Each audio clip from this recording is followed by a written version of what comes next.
May I know if this is Miss Amelia? Yes, it's me. And you are? Nice to meet you, Miss Amelia. My name is Henry.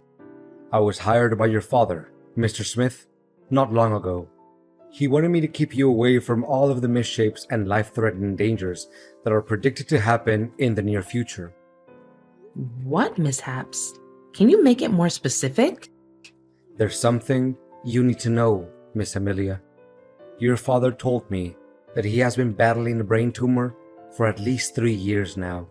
He decided not to tell you about his sickness because making you sad or concerned is the last thing he wants to do.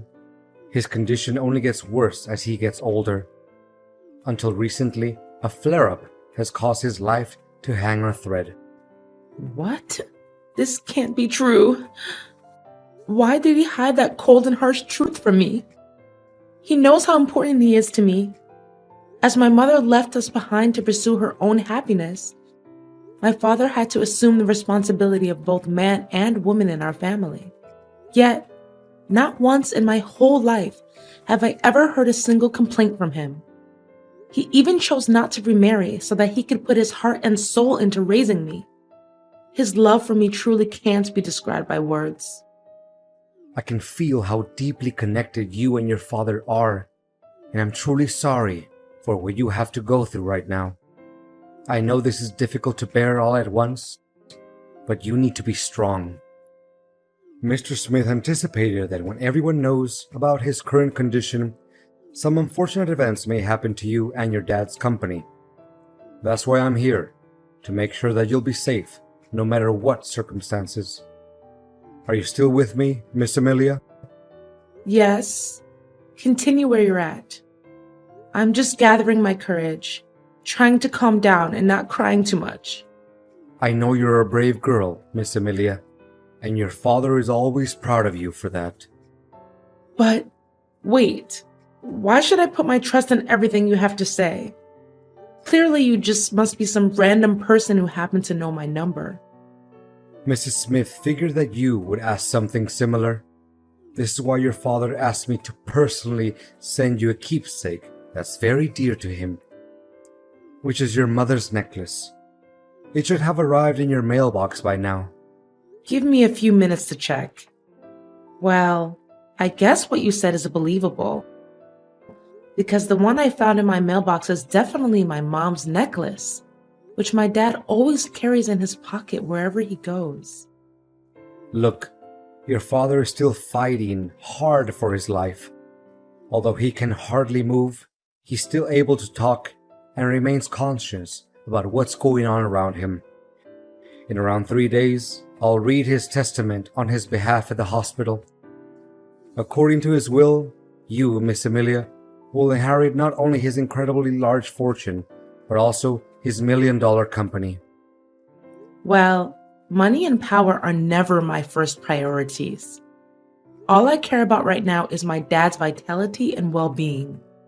Money and power may not matter much to you, but your father fears that some people may try to steal them from you, or even try to get rid of you so that they can lay their hands on your father's enormous property.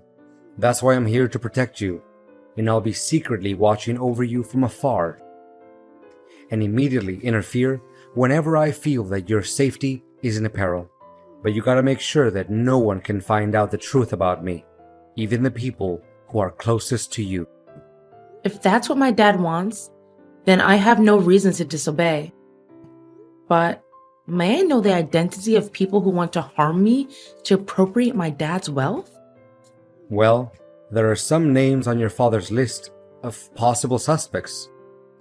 Until now, they haven't made any shady move yet. But it doesn't mean that you can let your guard down.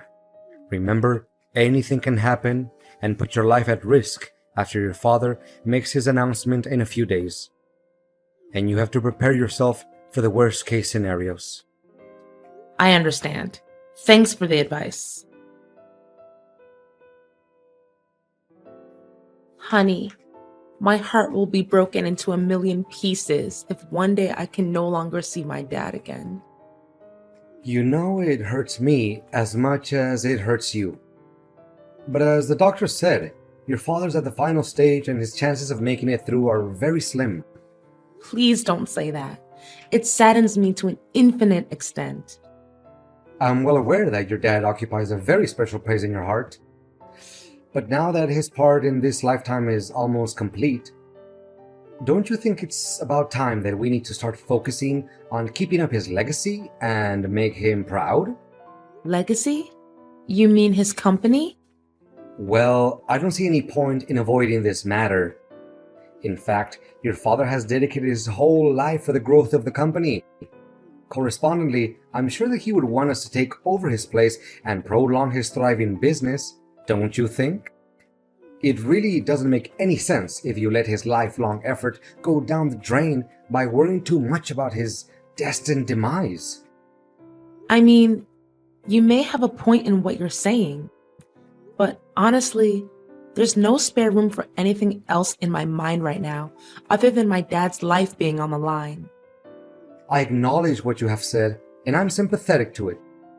However, an organization can't operate without a leader. If you feel like you're not up for the task just yet, it's my duty, as your husband, to help you weather the storm and get through this time. To put it more precisely, I would like to lend you a helping hand and take the responsibility of Chief Executive Officer, the position which your dad used to have. Of course, the company share that your father once held is still under your ownership. So, what do you say? Well, I really appreciate your thoughtfulness towards me. Nevertheless, my dad had stated very clearly and in detail in his statement that he wants me to assume the role of Chief Executive Officer. And for that reason, I'm not planning to do anything that's against his last wish. Wait, do you seriously think that a woman is adequate for such a prestigious leadership role like CEO? Significant positions, especially company leaders, are not a joke, and they're obviously not meant for women, honey. Don't let your brainless things like feminism trick you into thinking that you'll be able to fulfill such a substantial duty. What is your problem with women taking on significant positions at the workplace, really? Amelia, you do realize that women always have to depend on men to get everything done, right?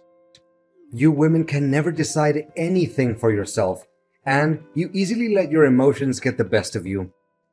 If you still care about the family that we'll build together, you should reconsider your place and fulfill your duties as a wife, which means doing household chores and bearing my children. Well, I don't see anything wrong with me taking on leadership responsibilities. I graduated top of my class, and I dedicated 7 years to achieve my master's degree and PhD in economics. I even devoted more time working for the company than you did. To back up my words, I'd started from the bottom and I made my way to higher positions step by step. Nothing was handed to me on a silver platter, you know. I know, but don't you think it's a little weird that the husband works as a subordinate to the wife? Why? I don't see anything that's weird about it. Honey, it's about finding the one that's more suitable for the job. That's all. It has nothing to do with the roles we have in our family. I honestly don't have any clue about why I still have to stick with an inferior job title like sales manager. It's literally nothing compared to your position, which leaves me no choice but feeling unfairly treated. I mean, didn't he take any of my hard work into account? You do realize that to get to the point where you're at now, it takes other people at least 3 years? You had it easy enough and got promoted to manager in only 5 months just because you're my husband. I mean, what will other people say? They may think that I'm nothing but merely a parasite in your family. Not getting the highest position of the company doesn't make you a parasite, William. What's wrong with you all of a sudden? I thought you enjoyed your current job. I did, until I figured out how deceitful your father was. He promised that I would take his place after he retired. Now he swallowed his own words and had you take over the position instead. What? How can you make up such a lie? If my father intended to let you take control of the company, he would have told me about it. He never makes any important decisions without letting me know firsthand. Look, William, I don't want us to fight over this kind of thing. We're family, and being family means helping each other out in times of need, not picking a quarrel with one another over power and inheritance. Let me make it clear to you once and for all. If I don't get to work as the chief executive officer of the company, I demand a divorce as soon as possible. What? How could you say that so easily after our 3 years of marriage? And most important of all, in the toughest time of my life, when I'm about to lose my father? Well, your father doesn't treat me very nicely as well. He let you inherit his position because me and him are not biologically related. Guess once an outsider, always an outsider, right? He never saw me as his son after all. I said it. Let me take over your dad's position, or you can consider that our marriage is over. All right, I'll think long and hard about it. William, you can't believe what happened to me when I was on my way home after Dad's funeral. First, I was nearly hit by a truck while crossing the road. Then, out of nowhere, a flower pot almost fell onto my head. I bent down to tighten up my shoelaces. That was why I didn't get hit. After that, there were some people sawing down a huge tree, and I was nearly crushed by that. It definitely was not a lucky day for me. But where are you now, William? After the funeral ended, you were nowhere to be found. Everyone was so worried and they looked for you everywhere. What a shame to hear all of those unfortunate events. I'm not at home, by the way, and why should I be? What? What are you saying? Well, first of all, now that your father is dead, why should I be around you anymore? After all, it's his fortune and power that I went after in the beginning, not some kind of foolish love between you and I. You're telling me you didn't have any feelings for me in the first place? Not a tiny bit. Do you actually think that I approached you and your family because I fell for you? That's the most ridiculous joke that I've ever heard in my entire life. The only attractive thing about you is your dad's money. But I'm still the one who is in charge of my dad's company, right? How can you be so cocky? Well, not anymore. I now own papers proving that I'm the person who's gonna take over your dad's place as a CEO. He even gave me his shares in the company and every property that he possesses, including the house in which you're living. What? How could it even be possible? That's against the decision that he stated in his testament. There's no way he could do it without my approval. Don't you dare make things up. You know faking legal papers is a serious crime. Why should I be scared of your meaningless threat? My documents certainly comply with the law and regulations. They even contain your own father's handwriting and signature, so how can they be fake? Face the fact that from now on, you'll be officially kicked out of your dad's company and from your own fancy house. However, if you behave well, I'll show some mercy and let you work as a cleaner at the company. I can't believe you can be so ruthless and careless. You make it seem like we were never husband and wife. Like we were nothing but strangers. It seems like you can't comprehend the situation very quickly, can't you? Look, it's over between us, and you'll be served with divorce papers soon enough. What's left for me is to enjoy my victory alongside the true love of my life, Luna. She's the one I'm gonna spend the rest of my life with. What? So you've been cheating on me too? How did I not notice that? In my eyes, you were a dutiful husband and a pious son-in-law to my father. You never came home late. You cooked for us whenever I was busy. You even took great care of my dad during his final days of living, as if he was your own biological dad. How did you change all of a sudden? Well, I didn't change anything. All I did was a little acting to cover my true intention. You don't know how much I had to contain myself from laughing as I saw you were blindly believing in everything I did and said. How could you do this to me? I just can't believe all of this. To think how kind me and my dad were to a jerk like you gives me chills down my spine. Kind? Am I hearing it correctly? Your father treated me like dirt. He didn't even let me take over the position that was rightfully mine all along. And you know what? He even had the nerve to, not just one time, scolded me and embarrassed me in front of my coworkers. I literally have no respect for that man. So you were holding a grudge against my dad this whole time? I mean, if he ever criticized you or your work, it was just because he wants you to be a better version of yourself and make progress. Well, now that hypocrite can carry all the criticism with him to his grave. So long, Amelia. Enjoy your homeless life. What is this, Amelia? Did you plan all of this? And what exactly are you talking about? Why, all of a sudden, I'm no longer the CEO of the company anymore. The securities didn't even let me in. Why are you asking me that question? Shouldn't you be the one who needs to interrogate your own conscience about all the good deeds you did behind my back? I can't believe such a cruel, heartless, and gruesome person like you would exist. What are you trying to say? Spit it out. Stop playing the fool. First, you took advantage of my father's sickness and brutally forced my father to sign all kinds of papers so that you can claim ownership of his fortune and his shares in the company. You threatened him, grabbed him by his neck. You even beat him ruthlessly. For a person that had only days to live like my father, how could he bear such an act of violence? You knew that and you left him there dying all alone.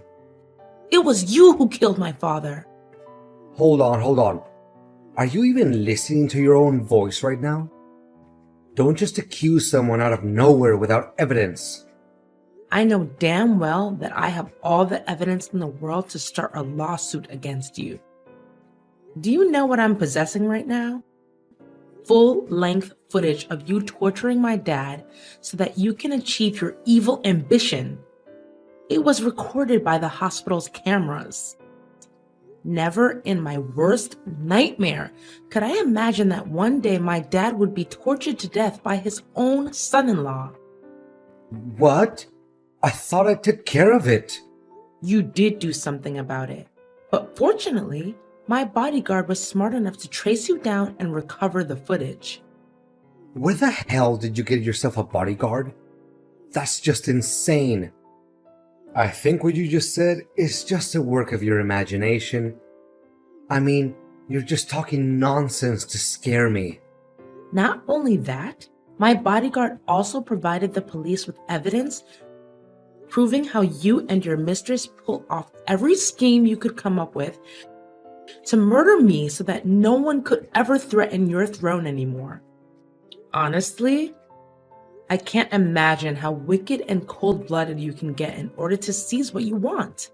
Just in the morning, if my bodyguard hadn't tested the food before giving it to me, I would have been poisoned to death. Guess you also bribed the hotel staff, right? Just like every other sin you committed when you were working for my dad, right? You'd better watch your mouth, you wretched. Let me see. Faking receipts, taking bribes, embezzling the company's operating budget, leaking confidential information to other competitors, and not to mention murdering my father and failed attempt to assassinate me? I'm done arguing with an inhumane person like you. If I were in your shoes right now, I would start coming up with any possible reasons to defend myself in front of the court. Oh no, I think a police officer is knocking at my door.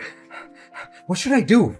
Please, withdraw your complaint along with the evidence. You can't do this to me. Your days of abusing your power and violence are over, William.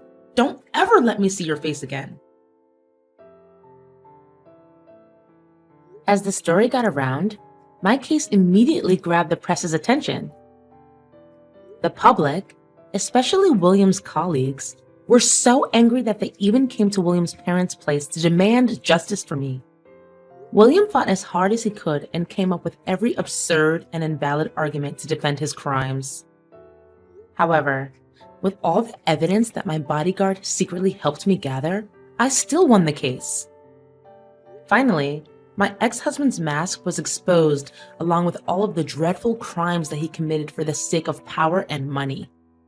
William was sentenced to 20 years in prison, and all of his property was confiscated and returned to its rightful owner, which is me, the CEO of my dad's company. Being a competent, talented woman with a solid academic background, the substantial duty of a leader doesn't slow me down at work.